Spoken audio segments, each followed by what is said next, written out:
चलिए देखिए, हाँ ये सवाल है, एक दिया है कि 2x + 3y = 11 और 2x - 4y = -24। आपको कह रहा है कि m का मान ज्ञात कीजिए, जबकि एक इक्वेशन और दे दिया है कि y = mx + 3। ठीक है, ऐसे सवाल को लगाने के लिए आप इसमें सबसे पहले x y का मान फाइंड करना पड़ेगा। ठीक है, यानी x y का मान आपको क्या करना पड़ेगा, निकालना पड़ेगा। निकालने के लिए आप कोई भी विधि उपयोग कर लीजिए, विलोपन हो गया, प्रतिस्थापन हो गया, वज्र गुणन हो गया, तीनों में से कोई भी विधि आप लगाएंगे, सबसे पहले x और y का मान निकालेंगे। ठीक है, x y का मान निकालने के बाद इसमें y का, इसमें x का यहाँ पर रखने पर m का मान हमारा निकल जाएगा। ठीक है, चलिए देखते हैं। सबसे पहले ये हमारा जो होगा समीकरण नंबर 1 होगा और ये समीकरण नंबर 2। अगर हम विलोपन विधि इसमें लगाते हैं, थोड़ा ध्यान दीजिएगा, अगर विलोपन विधि हम अगर यूज करते हैं इसमें 2x और 2x यार, ठीक है, यहाँ पे 3y है और यहाँ पर 4y। विलोपन विधि में क्या होता है कि हमको ए ठो काटना होता है। ठीक है, अब यहाँ वाला तो ये वाला बराबर नहीं है तो छोड़ देंगे भाई, लेकिन ये वाला तो हमारा बराबर है कि नहीं है। जब ये वाला बराबर है तो हम इसमें क्या करें, समीकरण 1 से समीकरण 2 को घटाने पे लिखें, क्योंकि घटाने पे इसलिए करेंगे क्योंकि इसके सामने का चिन्ह दोनों क्या है, प्लस है, तो घटाने पे चिन्ह इसका क्या हो जाएगा, परिवर्तन होगा ना। तो हम लिखेंगे समीकरण 1 से समीकरण 2 को घटाने पर समीकरण 1 हमारा है 2x + 3y = 11 एंड समीकरण 2 लिखा गया है 2x - 4y = -24। ठीक है, ध्यान दीजिएगा, ये प्लस है तो ये क्या हो जाएगा, माइनस हो जाएगा, और माइनस है तो प्लस, ये माइनस है तो क्या हो जाएगा, प्लस, यहाँ से ये कम हो गया। ठीक है, अब ये देखिए ये दोनों हमारा खत्म हो रहा है कि नहीं हो रहा है। अब यहाँ पे जो 4y लिखा गया, यहाँ पर 3y लिखा गया, ये भी प्लस में, ये भी प्लस में, 4 और 3 हम जोड़ के बना देंगे 7y। अब इस चिन्ह को भूल जाइएगा, ये भी प्लस में, ये भी प्लस में, यानी 24 और 11 जोड़ देंगे तो हम टोटल 35 बना लेंगे। कितना बना लेंगे, 35, और ये गुणा में इधर भेजेंगे तो भाग हो जाएगा, यानी y = 35/7 डिवाइड कर देंगे, y = मिल जाएगा आपका 5। y की वैल्यू कितना आ गया, 5। अब जब y का मान आपको 5 मिल गया तो इसको समीकरण 1 या समीकरण 2 किसी में भी आप रख लीजिए। ठीक है, y का मान समीकरण 1 में रखने पर, समीकरण 1 में रखने पर, समीकरण 1 आपका क्या है, जरा ऊपर देख के बताइए तो, इधर 2x + 3y = 11 और 2x + 3 × y की वैल्यू कितना आया, 5 आ गया, 11, 2x 5 3 जब 15 हो गया, यानी 15 इसको लिख देंगे और 11 इसको ऐसे हम छोड़ लेंगे, कोई दिक्कत नहीं है। ये प्लस में उधर गया तो क्या हो जाएगा, माइनस हो जाएगा, यानी 11 प्लस में इधर आया, माइनस किया, यानी 2x = 15 में से अगर 11 घटाएंगे तो -4 मिल गया आपका। ठीक, ये गुणा में इधर गया तो क्या हो जाएगा, भाग हो जाएगा, यानी -4/2, इसको ऐसे काट देंगे तो x की वैल्यू कितना मिल गई, -2 मिल गई। दो वैल्यू में आपको मिल गया, एक x का मिल गया और एक y का मिल गया, तो लिखेंगे पुनः y बराबर mx + 3, ये आपका जो दिया गया है, इसमें y की वैल्यू आपका कितना फाइंड किया, 5m × x की वैल्यू आपने कितना निकाला, -2 + 3, 5, इसका गुणा इसमें करेंगे तो -2m मिल जाएगा +3, कोई दिक्कत नहीं है।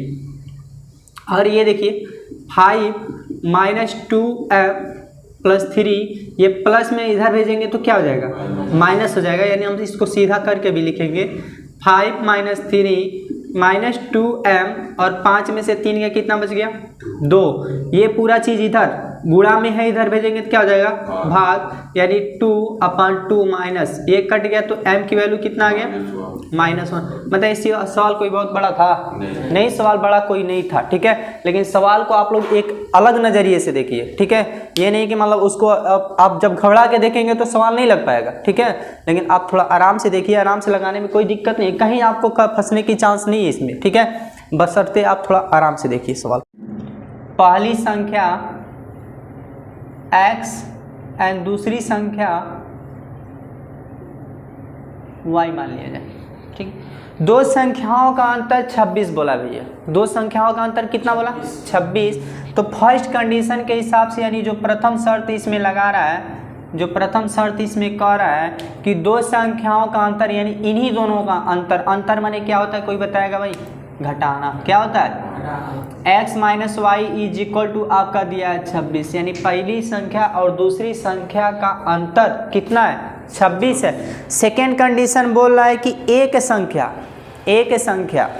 दूसरी संख्या की क्या है 3 गुनी है, यानी एक जो संख्या है दूसरी संख्या के कितनी है 3 गुनी, और 3 गुनी का मतलब 3 से गुणा, ठीक है। यानी सेकेंड कंडीशन इसमें बोल रहा है, सेकेंड कंडीशन कि एक संख्या जो है ये दो संख्या है हमारा, ठीक है। एक संख्या जो है दूसरी संख्या से कितना गुना है 3 गुना। कोई दिक्कत हुआ? नहीं हुआ। अब समीकरण नंबर 1 और समीकरण नंबर 2, अब प्रतिस्थापन विधि से कहा है तो जो x का मान दिखाई दे रहा है x का मान उठा के सीधे समीकरण 1 में रख लीजिए, ठीक है। समीकरण 2 से x का मान समीकरण 1 में रखने पर, समीकरण 1 में क्या करने पर? रखने पर। समीकरण 1 एक बार पुनः रिपीट करके लिख लीजिएगा। x minus Y is equal to 26, x की वैल्यू मिला है 3y, तो 3y minus Y is equal to 26। 3y में से 1y घटा देंगे आपका 2y मिलेगा। कितना मिल गया? 2y। और 26 2 से काटेंगे 26 को y बाद में 2 13 आ जाएगा, तो y की वैल्यू कितना मिला 13। लेकिन यही नहीं चाहिए, हमको y का मान समीकरण 2 में भी रखना पड़ेगा, ठीक है। यानी y का मान समीकरण 2 में रखने पर, y का मान किस में रखने पर? समीकरण 2 आपका क्या है x बराबर 3y और x 3 इंटू वाई का मान कितना आया 13, तो 13 कितना हो जाएगा 39, यानी x का मान आ गया 39 और y का मान आ गया 13। ये आपका सॉल्यूशन निकल के आ गया तुरंत।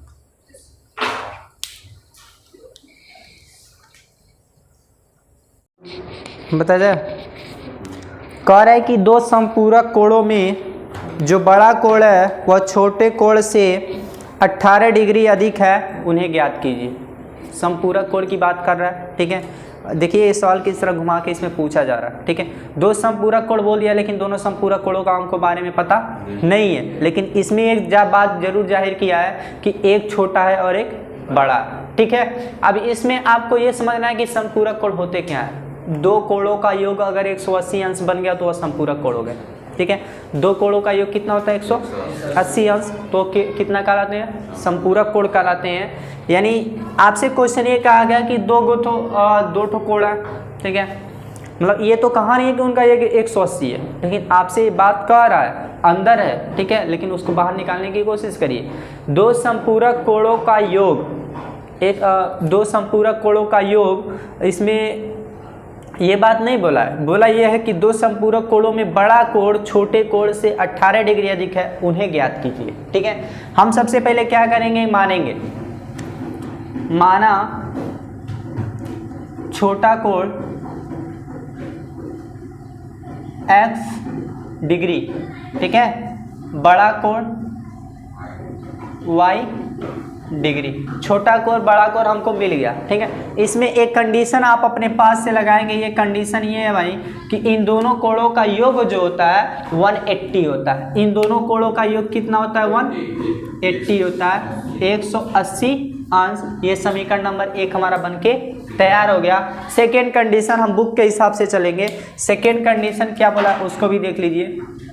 सेकेंड कंडीशन इसमें ये बोला है कि जो दो संपूरक कोणों में जो बड़ा कोण है वह छोटे कोण से 18 अधिक है, ठीक है। यानी जो बड़ा कोण है वह छोटे कोण से 18 क्या है अधिक है। यानी हम इस तरह लिख रहे हैं, थोड़ा ध्यान दीजिएगा, इधर उधर मत देखिए नहीं तो गया है, ठीक है। अब इधर देखिए कि जो बड़ा कोण है वह छोटे कोण से, जो बड़ा कोण है वह छोटे कोण से कितना अधिक है भाई? 18 अधिक है। कोई दिक्कत हुआ? जो कहा है हमने वही किया, ठीक है, कोई अलग से हमने काम इसमें नहीं किया। समीकरण नंबर 2, ठीक है। अब समीकरण 1 और समीकरण 2 हमको मिल गया। x की वैल्यू उठाइए, तुरंत समीकरण 1 में पुट करिए, ठीक है। यानी समीकरण 2 से x का मान